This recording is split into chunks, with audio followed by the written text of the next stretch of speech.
इस सरकार को जिस उम्मीद और भरोसे के साथ हरियाणा प्रदेश ने बनाने का काम किया था और जितने इन्होंने वायदे किए थे, किसी वायदे पर भी ये सरकार खरी नहीं उतरी। इन्होंने सबसे पहले कहा था कि हम 50,000 प्रति वर्ष बेरोजगारों को नौकरी देने का काम करेंगे जी। और अब खुद मुख्यमंत्री कहते हैं और सरकार के मंत्री भी कहते हैं कि हमने 1 लाख नौकरी दी है 9 साल में, जबकि इनको 4.5 लाख देनी चाहिए थी। तो इस प्रकार से बेरोजगारी को बढ़ाने का काम किया इस सरकार ने। आज हरियाणा प्रदेश का युवा प्रदेश को छोड़कर विदेशों की तरफ भाग रहा है, केवल मात्र इसलिए कि यहाँ उनको रोजगार नहीं मिल रहा, ना प्राइवेट सेक्टर में रोजगार मिल रहा और सरकार ने तो रोजगारों को खत्म ही करने का काम कर दिया। इसलिए आज हरियाणा प्रदेश का सारा युवा बाहर जा रहा है। इसके अलावा यदि हम भ्रष्टाचार की बात करें तो प्रदेश की सरकार के जो मुख्य जिम्मेवार आदमी है उनके दफ्तरों में भी सूटकेस नोटों के भरे हुए पकड़े जाते हैं। अच्छा। गिरफ्तार होते हैं।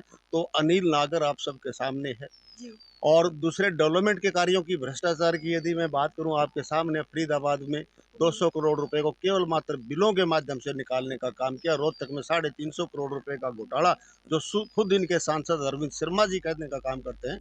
तो इस प्रकार से इतने बड़े बड़े इन्होंने घोटाले मचाने का काम किया है, रोजगार को खत्म करने का काम किया। और जो क्राइम की बात यदि मैं करना चाहूँ बेटा, इसमें क्राइम भी इस सरकार में दुगना बढ़ा है। खास करके महिलाओं के ऊपर जो क्राइम है वो याद कीजिए आप, 22 जनवरी 2015 की वो बात जब प्रधानमंत्री नरेंद्र मोदी ने पानीपत के ऐतिहासिक क्षेत्र से ये घोषणा की थी कि हरियाणा प्रदेश में बेटी बचाओ बेटी पढ़ाओ का नारा दिया था। आज बेटियां ही इस प्रदेश में सबसे ज्यादा दुखी हैं। चाहे महिला कोच की बात ले लो और चाहे संदीप मंत्री सिंह को बचाने की बात ले लो और चाहे जो हमारे पहलवानों ने दिल्ली में धरना दिया उनके साथ अत्याचार करने की बात ले लो।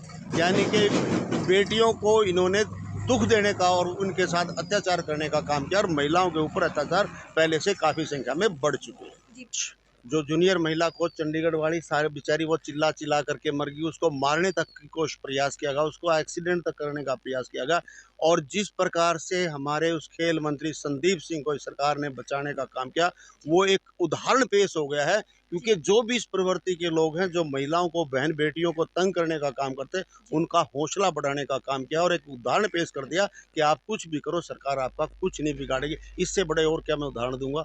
यदि आंकड़ों की बात करें आप एनसीआरबी के आंकड़े उठा करके देख लीजिए, नेशनल क्राइम रिकॉर्ड ब्यूरो है जो उसके आंकड़े उठा कर देख लीजिए, वो कहता है कि हरियाणा प्रदेश का जो ग्राफ है क्राइम का वो दिन दुगनी बढ़ता ही जा रहा है, कहीं भी उसमें कमी नहीं आई है। 2024 में भारतीय जनता पार्टी और जो गठबंधन की सरकार चली जी। मेरे अनुसार, बाकी ये साथी और बैठे ये भी बताएंगे, लेकिन मेरा मानना ये है कि भारतीय जनता पार्टी 10 सीटों का भी आंकड़ा नहीं छू पाएगी।